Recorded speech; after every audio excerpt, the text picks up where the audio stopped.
Namaskar. Today we will be continuing with module 6 of this particular course on consumer behavior. We have started with this module yesterday, and the first topic which we have been doing is consumer needs and motivation, where we will also be studying the emotions and moods and consumer involvement. In the first session yesterday, we have basically concentrated on discussing the definition and meaning of consumer needs and motivation.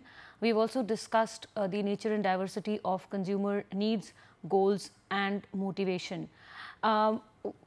Today we shall be doing the second session or the second hour in this particular module on motivation, and we shall be discussing the various motivational theories and their implication for the marketer, as well as we will be discussing motivational research and its applicability with implications for marketers. So, this is what we shall be covering in today's session. To start with, we will talk about the motivational theories and their implication for the marketer. We will be talking about three theories. We will speak on Maslow's hierarchy of needs theory, we will speak on Mcclelland's theory, and we will also discuss Shade's theory or his on consumption motives. To begin with, we will start with the Maslow's hierarchy of needs theory. We shall discuss the theory first, and then we shall move on to the application of this theory in terms of marketing and in terms of consumer behavior. The Maslow's hierarchy of needs theory was proposed by Abraham Maslow, who was a clinical psychologist. It was proposed in the year 1943, and this particular theory is regarded as one of the most important theories in motivational research. It is regarded as one of the most important contributions to the entire field of motivational research. Maslow proposed that human needs could be classified into 5 categories, and these 5 categories he illustrated in the form of a pyramid, and he said that we can actually classify these into 5 basic levels, starting from the lower level moving upwards to the uppermost level. These 5 needs, according to Maslow, were the basic or the primary needs, the safety or the security needs, the social and affiliation needs, the ego and self-esteem needs, and the self-actualization needs. So, he said that the human needs could be arranged in the form of a pyramid, and they could be starting from the lower order needs in the form of the basic and safety needs, and moving on to the higher order needs in terms of the ego and self-actualization needs. Now, he said that each of these could be ranked in order of importance from the lowest level to the highest through a pyramidal structure, starting from the basic primary to the safety, security, to the social and affiliation, and to the esteem and ego, to finally the self-actualization needs. The first 2 needs, that is the basic and the safety needs, were regarded as lower order needs, and they were essentially biogenic in nature, something which were going to arise from our physiology. So, these were needs which were biogenic, they were physiological needs, and they were regarded as lower order needs. The rest of the 3 needs in terms of the social or the affiliation need, the safety and the security need, the social and the affiliation need, the ego and the esteem need, and the self-actualization needs were regarded as upper order or the higher order needs, and they were psychogenic in nature, which would arise basically from our psychology. So, according to Maslow, these 5 needs could be arranged in a hierarchical manner. A person started from the lower order needs, he would move from the basic or the primary need.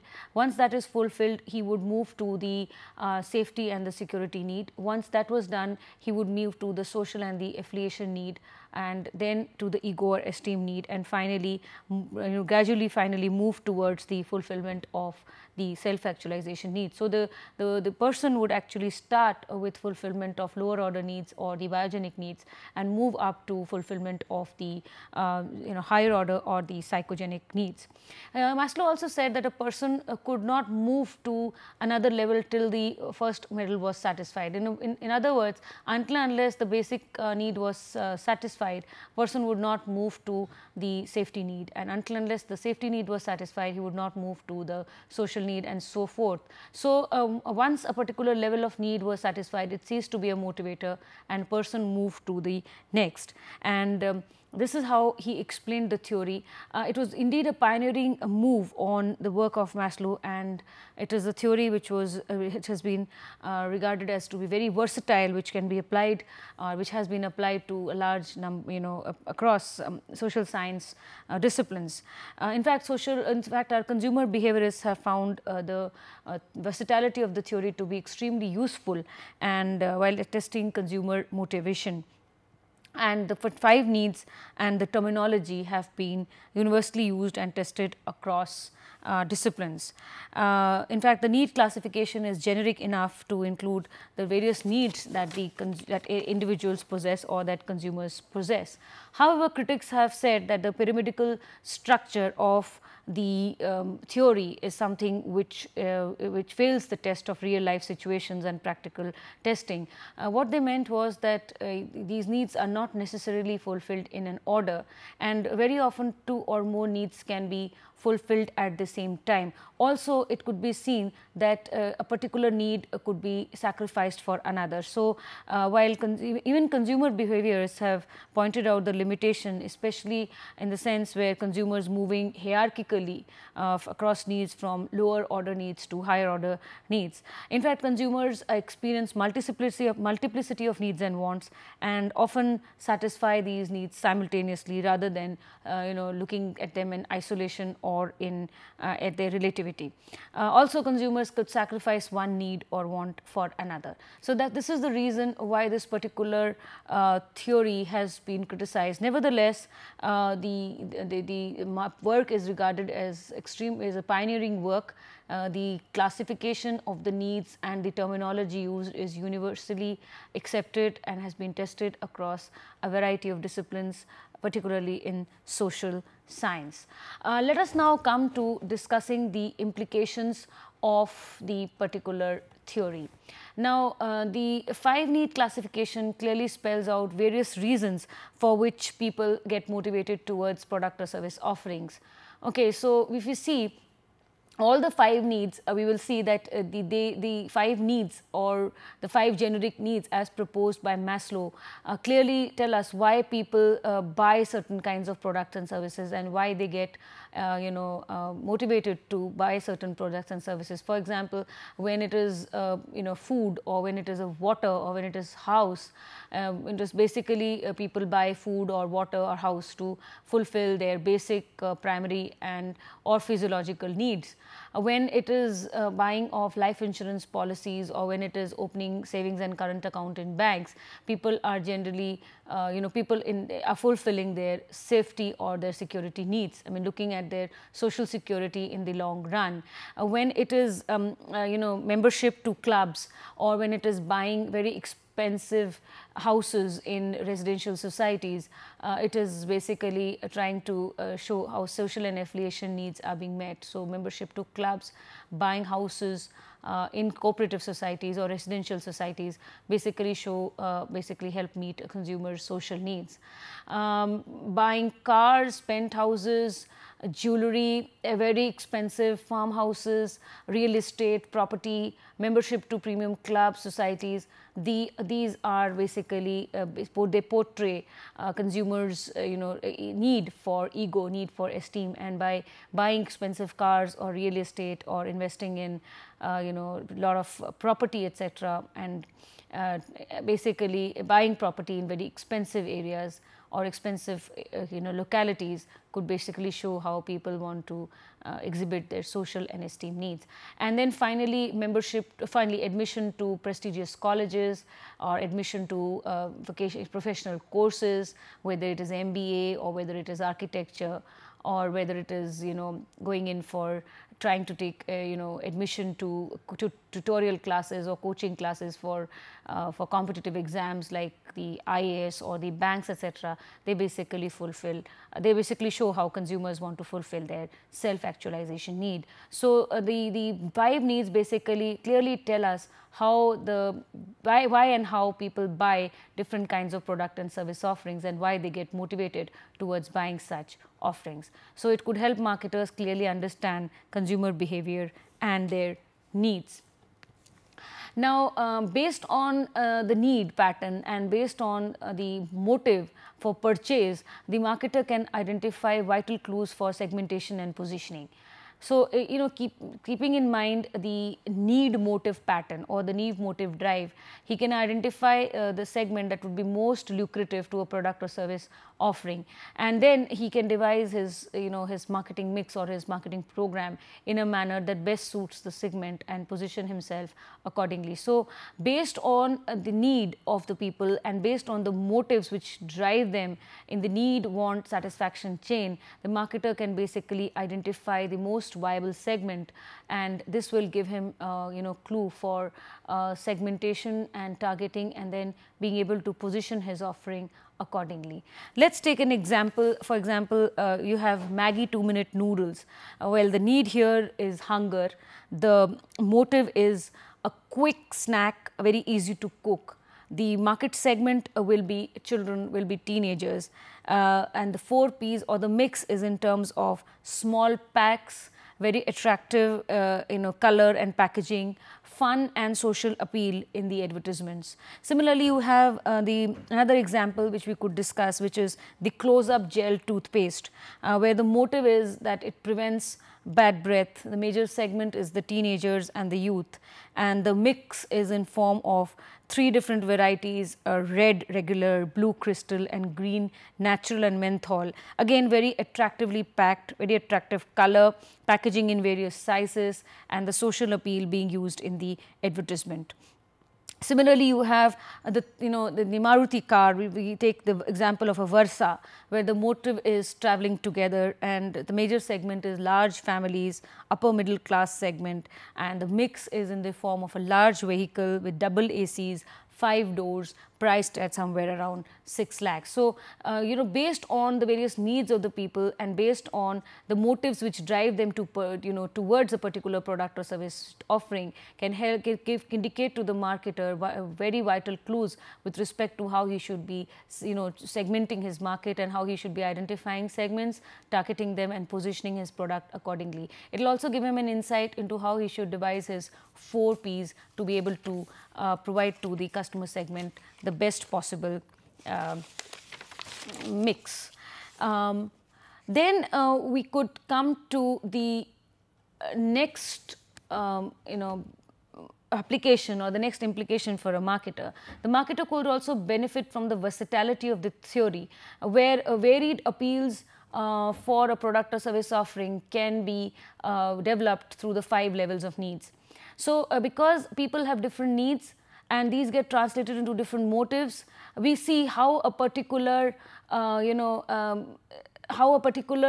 appeal or how various appeals for a product or service offering can be developed through the 5 needs. Accordingly, marketing promotion can be designed to appeal to one or more of these needs. So, we have an example here that there is a lady who turns of the house. She's a homemaker who suddenly turns professional. She picks up a part-time job and works during such timings when her children are about to go to school. So, out of her first salary, she buys a Samsung microwave, a 32-liter capacity for rupees 16,000. So, this basically shows that how she will be able to meet her needs, and how this here it shows that while because she is turning professional, because she's time time is a problem for her now, and she basically picks up a job, she's busy, but out of her first salary she buys a microwave oven, which actually shows that it actually helps her meet all of the 5 needs, which we will just see. So, basically the marketer could benefit from the versatility of the theory, where different appeals for a product or service can be offered for different levels of needs. So, let us see at this example where she is turning professional, picks up a job and buys a microwave oven for 32-liter capacity for rupees 16,000. So, let us look at this where we will see the versatility of the needs. Now, the appeal would show when we speak about the basic or the primary or the physiological need, what we are trying to show is that microwave oven can help her cook food very quickly, very easily. So, it shows ease on her part. So, she does not have to struggle very hard to use it, and she can basically cook food or heat food very quickly and very easily. The safety and security need, because it is a safe product for self-use or for use by children, how safe it is for food that is cooked and consumed and for the environment or in terms of radiation. So, basically the marketer could use this as an appeal and say that the product is extremely safe, it does not emit any radiation and it is safe for to be used by children or to be used by oneself. The social and affiliation need, if we look at the appeal where we can use this, is that how the lady of the house can basically sit with her friends, with her family members or with her guests while food is being cooked. She does not actually have to go into the kitchen and she does not have to keep standing there while the food is being cooked. She can auto time it. So, this will basically show how this particular need is is being met and the appeal that the marketer can use to basically portray this fulfillment of this need. Then we have the ego or esteem need. It is she who has bought the product from her own salary and she is a proud owner and she can afford it. So, basically this shows that there is some level of ego associated or some esteem, because it is her money, it is her purchase and she is a proud owner. And then again this could also relate to a feeling of self-actualization, where the very fact that she buys it out of her own salary also gives some level of feeling of, it also fulfills the need for self-actualization. So, this particular lady who turns professional, picks up a part-time job and works such timings when her children are away to school, and this basically she buys a Samsung microwave. So, these are the product has been bought by her. This particular product is going to meet 5 different needs, and the marketer could actually use any or all of these appeals to portray any and all of these needs. So, this particular theory, marketers could benefit from the versatility where varied appeals for the product or service offering can be developed through the levels of needs. So, this theory is extremely versatile, and the flexibility of the theory also makes it adaptable across different market situations and across different market research problems. Now, let us move to the next theory, which is Mcclelland's theory of motivation. Mcclelland said that he said that human beings have 3 basic needs, and he said because of these 3 needs we can classify or term this theory as the trio of needs theory also. According to Mcclelland, he who proposed this theory and which came to be known as the 3 need theory or the trio of needs theory, he said that over a period of time individuals basically acquire needs, and these needs are often shaped by one's own life experiences. And he said these needs can be classified into 3 categories: the need for power, the need for affiliation and the need for achievement. When we talk of need for power, it basically refers to a desire of a person to have control over other things. These other things could be objects, they could be persons, they could be situations, and in the marketing concept these could be products or brands. So, this refers to the desire of a person to be able to control other objects, persons or situations. Talking of the need for affiliation, it refers to the desire for friendship, the desire for belongingness and social acceptance, and the need for achievement refers to the desire and pride for accomplishment and success. Okay. Now, this particular need theory also overlaps with Maslow's theory, and for example, Mcclelland's need for power can be closely related to the safety need and the esteem need as proposed by Maslow. So, his need for power has close semblance with a need for safety and need for esteem as proposed by Maslow. Similarly, the need for affiliation relates to the social need or the belongingness need or the affiliation need. The need for achievement relates to the need for esteem and the need for self-actualization. So, if we see, we can closely relate Mcclelland's trio of needs theory with the 5 need theory proposed by Maslow, where we see need for power can be related to safety and esteem. The need for affiliation is related to the social need or the belongingness need, and the need for achievement is related to the need for esteem and the need for self-actualization. So, in a way, both the theories are there is an overlap, and they help corroborate research, and they used together, they basically lead us to provide us with very reliable and valid generalizations. Now, what are the implications for a marketer? Okay. So, if we look at the implications for a marketer, the trio of needs theory will explain why people get motivated through the, why they get motivated towards purchase of certain kinds of products and service offerings. For example, when we talk of need for power, people often get attracted to very fast cars or motorcycles with greater horsepower. And these vehicles or these automobiles basically depict some level of masculinity. Also, people desire for positions in government and in the machinery, etc., so as to be able to make policy decisions and control others. Thus, they desire for getting into jobs which are in the bureaucracy or in the government, so as to be able to have control over others. Similarly, we have a need for affiliation, where people like to buy products and services that relate to their culture or their subculture or their social class. Why? Because one, they feel they want to belong to a particular social class or a community, and they seek social approval from such a class or a community. So, products related to food items, apparel wear, clothing, also different kinds of hobbies and interests are often related to the social class.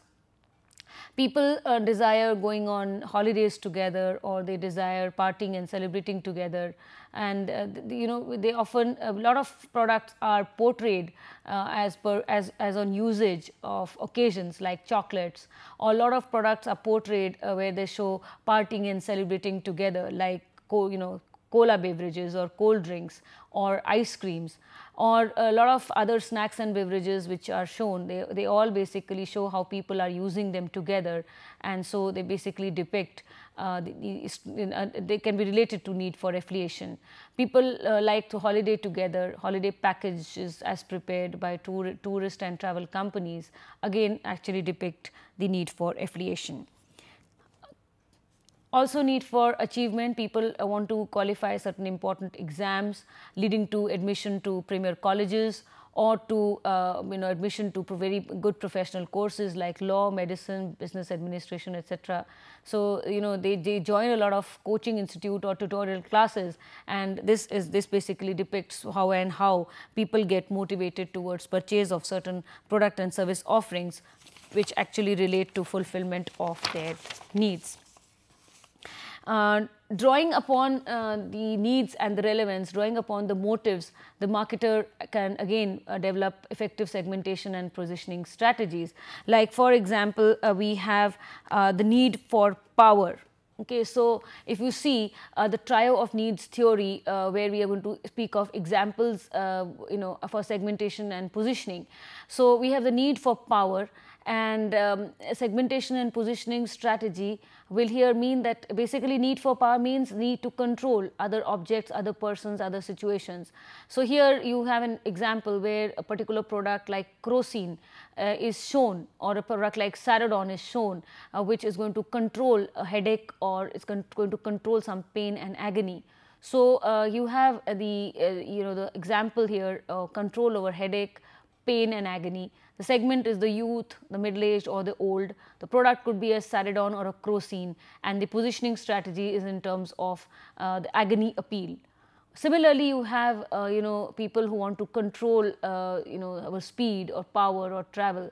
So segment is the youth, and the product could be a Hero Honda 100 or 150cc bike, and the positioning is fill it, shut it and forget it. That means once you basically fill it up with gas, you just have to forget about anything else and keep on driving, and you can drive with speed and have control over control over the other traffic. You can get ahead of, or you can leap ahead or race ahead of others and be in the front. So in this way we see how the need for power basically it can actually be used and effective segmentation and positioning strategy can be formulated. Similarly, we speak of the need for affiliation, which is again we have need for affiliation, which means need for belongingness, need for acceptance. So again we can have two examples here. Let's take people sitting together enjoying coffee. The segment could be the youth, the product, and Nescafe. So the positioning appeal is in terms of being together and sharing experiences, or a social appeal, or sharing time with each other. Again, you have another example, being together whole day long in spite of body odor and being together whole day long at work in spite of body odor and perspiration. So segment is the youth. A product could be a Rexona deodorant, and 24-hour intensive antiperspirant is the appeal which they use. So if you see, when we talk of need for affiliation, we have an effective segmenting and positioning strategy along with it. So third, we come to need for achievement, where we talk of accomplishment and excellence. So we have these coaching institutes where the segment is the teenagers or youth, and the product is could be Bansal classes and tutorials and test series, and positioning appeal is interviews or statements with toppers and high success rate. That's how they try and have interviews, or they take statements of people who have succeeded in these exams, so as to be able to reassure the others that position themselves and reassure others that they are so good about it. Or you have another example in the form of suiting and shirting, where the segment is the youth or the middle aged, and the product could be Grasim. Positioning appeal is people who are very successful executives and on conduct of business and meeting. So what we are trying to say here is that based on the need, based on any of these needs, whether it is a need for power, achievement or affiliation, the marketer is going to draw upon in terms of the segmentation and positioning strategies that he should formulate. Once you know a person or a segment is strong on a particular need and a product or service offering is going to appeal to him, you need to devise strong segmentation and targeting and positioning strategies so as to be able to target the segment and blend with or be in sync with his need and his want and his motive. So in this way, if you see, both the both Maslow's theory and Mcclelland's theory have a level of versatility, and because of this they can be used to portray different needs, and we can relate segmentation, targeting and positioning strategies accordingly. We can have, or we can design our marketing mix, we can formulate our marketing communication program and use positioning strategies and appeals accordingly. Now let us come to the third theory, which is the Sheth's consumer motives.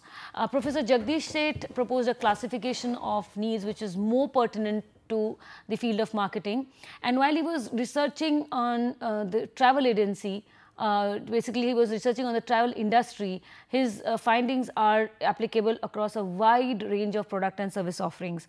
And he said that basically all consumption motives can be divided into classified into 5 dimensions: the functional motives, the aesthetic motives, the social motives, the situational motives and the curiosity motives.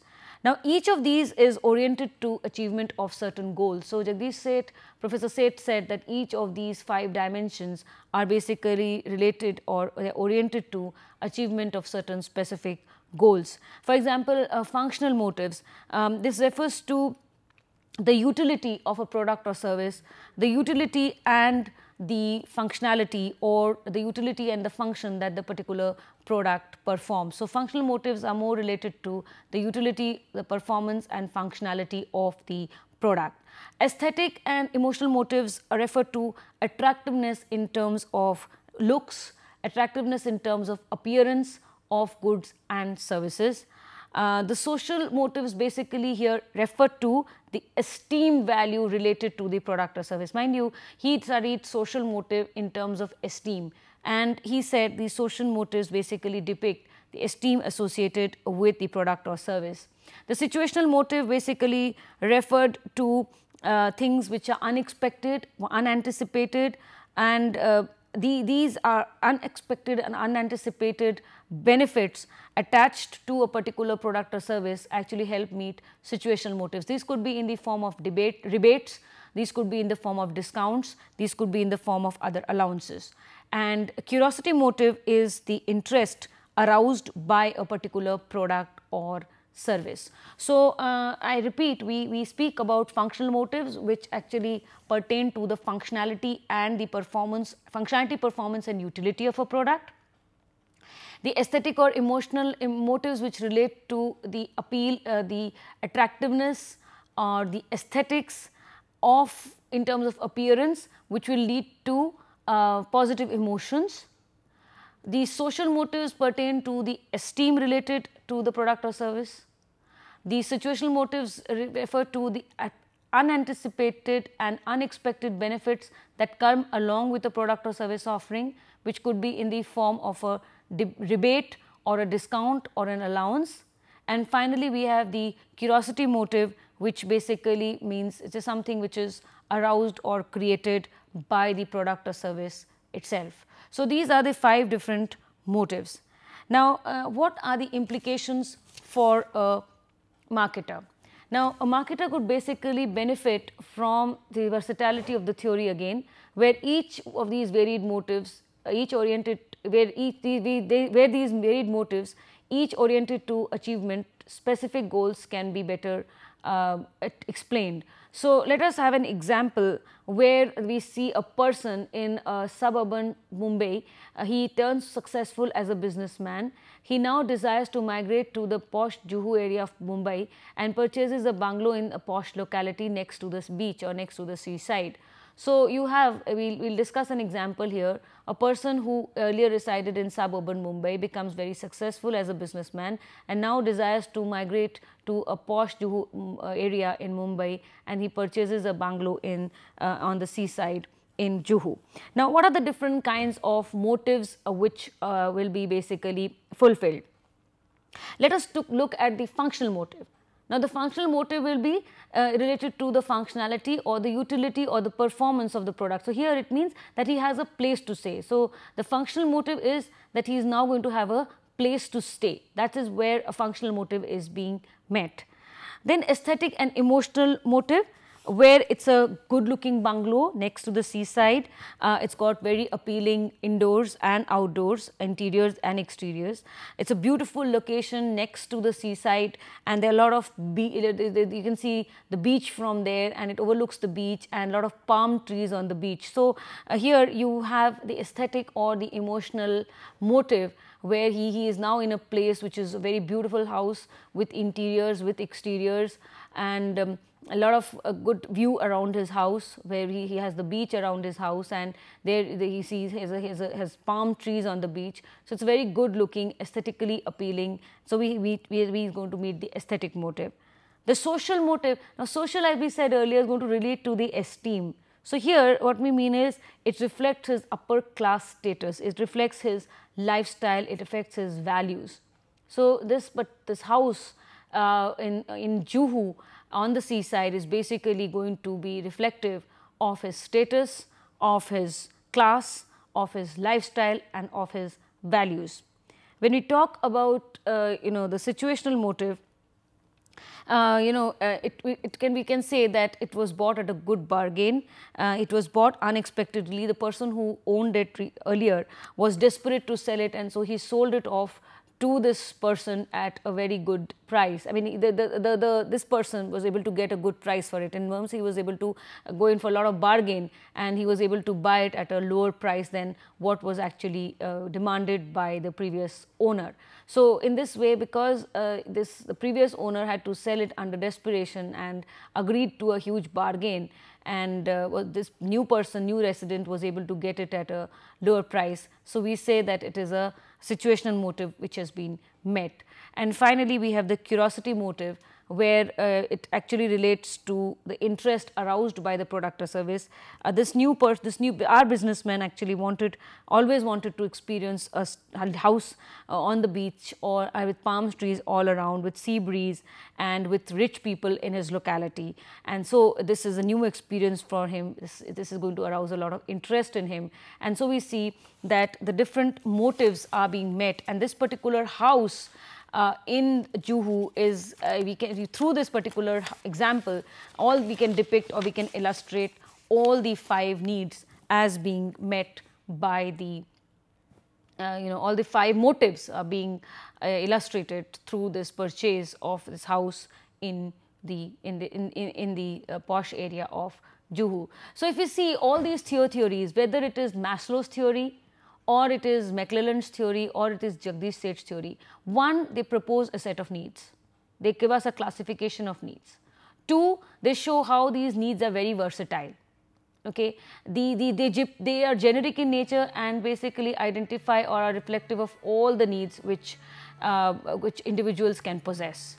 And 3, all of these needs, they are very versatile. They show how the motives or the needs and the identification of these needs and motives can help a marketer design suitable segmentation, targeting and positioning strategies and relevant appeals alongside. So that is why we say that these theories are very relevant for motivational research and help in the study of consumer behavior. Marketers can draw upon these theories, 1, by understanding what is the need which dominates a market segment, 2, design the product and service offering accordingly and position his product or service offering as per the need and want of the segment.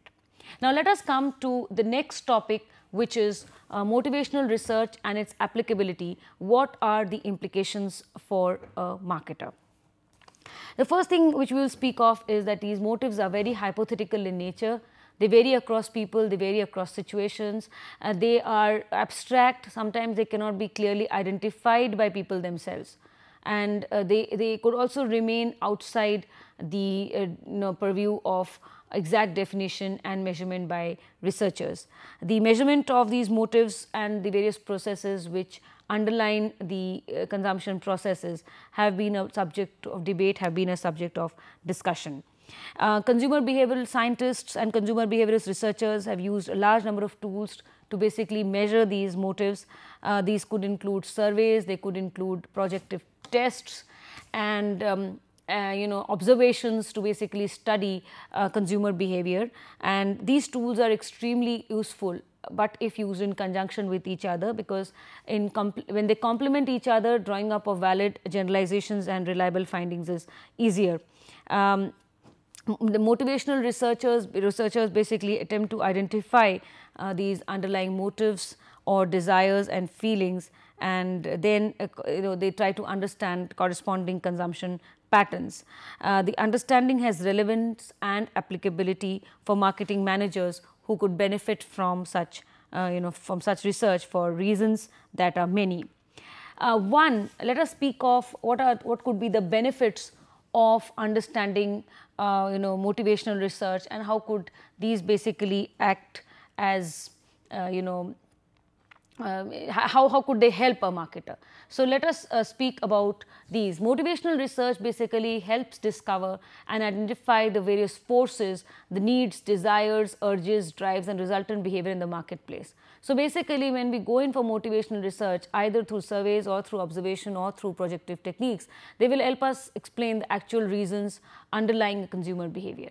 We can see, for example, a microwave helped meet several needs. A house in Juhu also met several motives. a product or service offering can meet one or few of all these needs. So, what we see is a product or service offering does not help meet one need, but it helps meet a number of needs. It helps meet a multitude of needs. So, motivational research basically helps us discover and identify the various needs and the resultant behavior in the marketplace. That is, which of these needs is met, one, which of these needs is met, two, which of these needs is holds priority is most successful in meeting a particular need or want.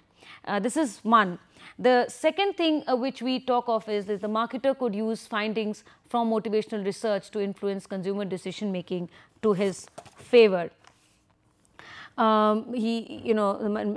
Marketers can take decisions related to segmentation and positioning. They could also use these findings to influence consumer decision making in their favor. They do this by positioning the product or service on different needs and motives. For example, a couple wants to buy a refrigerator, so the joint decision making gets complicated. When husband looks for functionality, he looks for the cooling function, the power consumption or the compressor, and the wife gives priority to the aesthetic motive, where she talks of the aesthetics and the appeal. So there we will see a conflict could occur, and this conflict could basically occur at an intra-individual level in case a single person is making a decision, and we have a conflict in the form of approach avoidance and avoidance. Nevertheless, the marketer basically could first identify the need or want, second position his product or service such that it meets these needs or wants, third also see that how a particular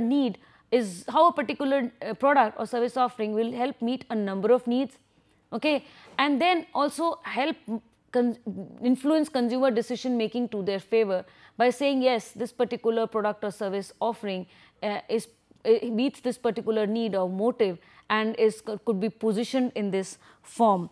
Consumers often face a dilemma due to the strength and weaknesses of different motives. Such that happens in the case of approach avoidance and avoidance conflict.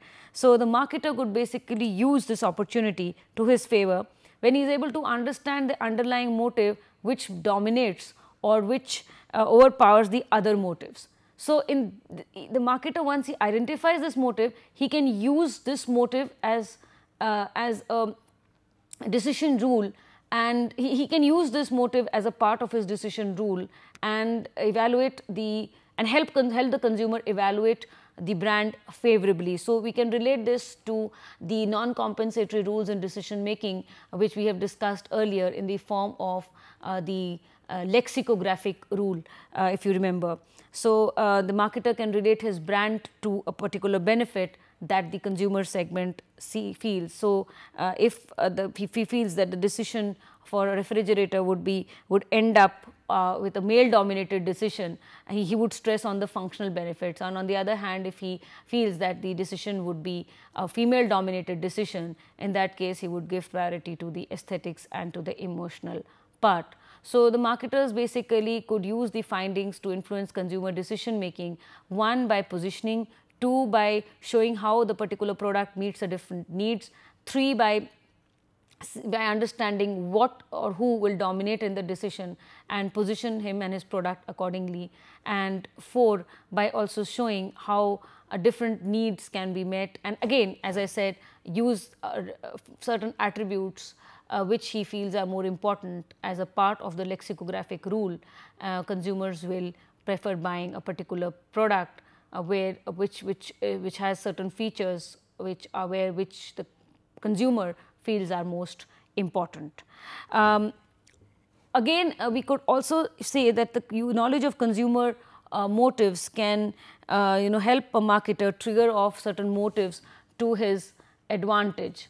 So once a need is identified or activated, it leads to an urge. So the marketers could trigger off needs by presenting desired stimuli, and accordingly he could experience a desirable consumption behavior. Now, how does marketer trigger off needs? Marketer could trigger off needs and wants that exist in our subconscious. Once he brings these needs and wants to the surface, he can translate the need or want and take advantage For example, a need to smell good leading to a huge market for deodorants. He can also induce the processes through need benefit segmentation and show how particular products meet certain needs. So, he can segment the market on motivational needs, and he can also lead the consumer from an actual state to a desired state by luring him towards improvised versions for a particular product, like what happens in mobile phones, where people try to move you from an actual, marketer tries to move you from an actual state to a desired state. Finally, drawing from the knowledge of consumer behavior, consumer motivation, the marketer could basically gain insights into consumer reactions on any or all of the 4 Ps, and that is why he could bring about changes in the mix. He could basically assess reactions and then formulate changes in his marketing strategy on the basis of including his 4 Ps: product, price, place and promotion. So, he could basically price go in for pricing decisions or distribution strategies or promotion strategies based on the motives of the majority of the segment. So, he could use motivational needs to design product offerings, determine his price based on rational or emotional motives that the majority of segment has, and develop his product or develop his appeal to customers accordingly. So, if we see basically what we are talking of is how motivational research is applicable. First and foremost, it helps us identify what is the need which dominates a segment. 2, it helps us position ourselves, segment the market and position ourselves accordingly. 3, it also helps us understand that because of the versatility, different needs may be met at different points of time. 4, it helps the marketer, give marketers insights into how to trigger off needs, how to basically help identify consumers, how helps identify consumers needs at the subconscious level, trigger off the need want pattern, and thereby move him towards a product or service offering which will actually help him lead to a purchase state. So, that is how motivational research is helpful for a marketer, and marketers should be drawing upon this knowledge from motivational research by understanding consumer needs, by identifying segments, targeting and positioning, by formulating the correct strategy with respect to the 4 Ps, by moving people or triggering off needs either at the subconscious level or from the actual to the desired state, and finally encourage consumers to buy particular products and services by relating the product with the need benefit. So, in all of these ways, marketers could basically benefit from a study of motivational research. Now, let us come to this brings us to a conclusion of this particular session on motivational theories and motivational research. Let us come to the references. So, we have Lindquist and Sergi, Shopper, Buyer and Consumer Behavior, Theory of Marketing Applications, Biz Tantra, 2nd edition 2003, Loudon and Della Bitta, Consumer Behavior, Tata McGraw-Hill, 4th edition 2002, Peter and Olson, Consumer Behavior and Marketing Strategy, 7th edition, McGraw-Hill 2005, Schiffman and Kanu, Consumer Behavior, Prentice Hall, 8th edition 2004, and Wells and Prensky, Consumer Behavior, John Wiley, 1996. Frequently asked questions: assess the context of consumer behavior, assess in the context of consumer behavior Maslow's hierarchy of needs theory. So, you would explain the theory, give the 5 needs, show how they are relevant, and then first talk about the assessment of the theory, the limitations of the theory, and then show how they are relevant in terms of consumer behavior, how they can be applied, or how the theory can be applied in the field of marketing and in consumer behavior. Question 2, explain with an example Professor Jagdish states consumers' motives. So, you will explain what the 5 motives are, and thereafter you will take an example and show how you can basically illustrate the 5 motives through an example. Third question, critically assess the nature and importance of motivational research. So, you will say how the study of motivation helps you identify needs, helps you segmentation, targeting and positioning, helps you frame your marketing program or your 4 Ps, how it helps you manipulate, or how it helps you maneuver the decision making process of the consumer by triggering off needs, by showing how your product or service or your brand helps meet those needs and wants, and how you are better than the others, and so have an impact on product evaluation and through the lexicographic rule and so forth. Now coming to a quiz. Section A, true and false. Maslow proposed that human needs could be classified into 4 basic levels. Well, is it a true or a false statement? It's a false statement. They are not 4 levels but 5 levels. So, Maslow proposed that human needs could be classified into 5 levels. Second question, a product and service offering helps meet a multitude of needs. Absolutely true. A product or service offering does not help you meet one need, but it helps you meet a multitude of needs. Section B, fill in the blanks. Shade classified motives into 5 dimensions: functional, aesthetic, dash, and curiosity. So, the answer is functional motives, aesthetic or emotional motives, social motives, situational motives, and curiosity motives. Question number 2, Dash proposed the trio of needs theory. So, it was Mcclelland. Mcclelland proposed the trio of needs theory. Coming to multiple choice questions, section C, question number 1, people get attracted towards fast cars, robust engines and speed. This exhibits the need for achievement, power, affiliation or esteem. So, the answer to this is B, which is power. So, people get attracted towards fast cars, robust engines and speed because of need for power. Which of the following is a false statement? Question number, statement number A, human motives are hypothetical in nature. B, motives are varied across people and also across situations. 3, motives can be exactly identified by people themselves. And D, all of the above. So, the false statement is C, which says motives can be exactly identified by people themselves. Motives may not be exactly identified by people themselves. So, this is a wrong statement. Coming finally to some short answers. So, give an example to highlight the versatility of the Maslow's hierarchy for needs theory. So, you will speak about the 5 motives, 5 needs, and then explain. I have already discussed an example of the lady who buys a microwave oven. Question number 2, what is the implication of Mcclelland's theory for marketers? So, it shows how the trio of needs theory can explain people getting motivated towards the purchase and consumption patterns of certain kinds of products and services, where we see fast cars and motorcycles was need for power, membership to clubs was need for affiliation, and admission to professional courses for need for achievement. So, developing, drawing upon these needs, the marketer could develop effective segmentation and positioning strategies. And question number 3, give 3 reasons as to why motivational research is important and applicable to the study of consumer behavior. So, you can give these 3 reasons why it helps you discover needs, identify needs. It could also help make a marketer, make decision making in his favor. It could trigger off needs, it could trigger off motives, and so there are different ways by which motivational research is important and applicable to the study of consumer behavior. So, this brings us to a conclusion of this particular session on motivational theories and motivational research. So, we will continue with the next part of our topic on motivation in the next session. Thank you.